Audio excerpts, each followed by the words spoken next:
Hi friends, war 2 cinema తర్వాత ఎన్టీఆర్ అన్న బయటకు వచ్చి అభిమానులను పలకరించింది లేదు. ఎన్టీఆర్ అన్నని అభిమానులు చూసింది లేదు. ఎందుకంటే ఎన్టీఆర్ అన్న ఆ తర్వాత ఎటువంటి సినిమాలు రిలీజ్ కాలేదు. మిగతా సినిమా ప్రమోషన్లకు కానీ ఎక్కడ అయితే అవపడలేదు.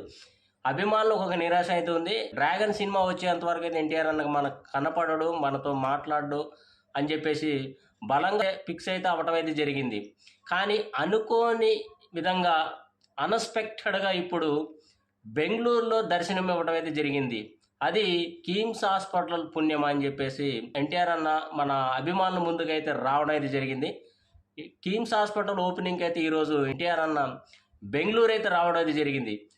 ఇది తెలుసుకున్న అభిమానులు వేలాదికి వేల అభిమానులు అక్కడికి వెళ్ళి ఎన్టీఆర్ అన్నని చూసి చాలా సంతోషపడటం అయితే జరిగింది. ఎన్టీఆర్ అన్నని ఇంత తొందరగా ఇంత అన్ఎక్స్పెక్టెడ్గా చూడటం మేము అస్సలు అనుకోలేదు, మాకు షాకింగ్గా ఉందని చెప్పేసి ఎన్టీఆర్ అన్న అభిమానులు చాలా సంతోషంగా వ్యక్తపరచడం అయితే జరిగింది. ఏది ఏమైనా కిమ్స్ హాస్పిటల్ పుణ్యమా అని చెప్పేసి ఎన్టీఆర్ అన్న మనకైతే అవపడటం అయితే జరిగింది, మనకు దర్శనం అయితే అవడం అయితే జరిగింది.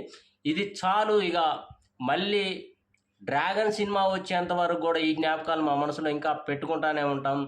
ఎన్టీఆర్ అన్న మాకు అవుపడ్డాడు చాలు అని చెప్పేసి అభిమానులు చాలా సంతోషపడటం అయితే జరిగింది. ఈ వీడియో గురించి మీరేమనుకుంటున్నారు కింద కామెంట్ రూపంలో తెలియజేయండి. ఈ వీడియో నచ్చితే లైక్ చేయండి, షేర్ చేయండి, అలాగే నా ఛానల్ సబ్స్క్రైబ్ చేయండి.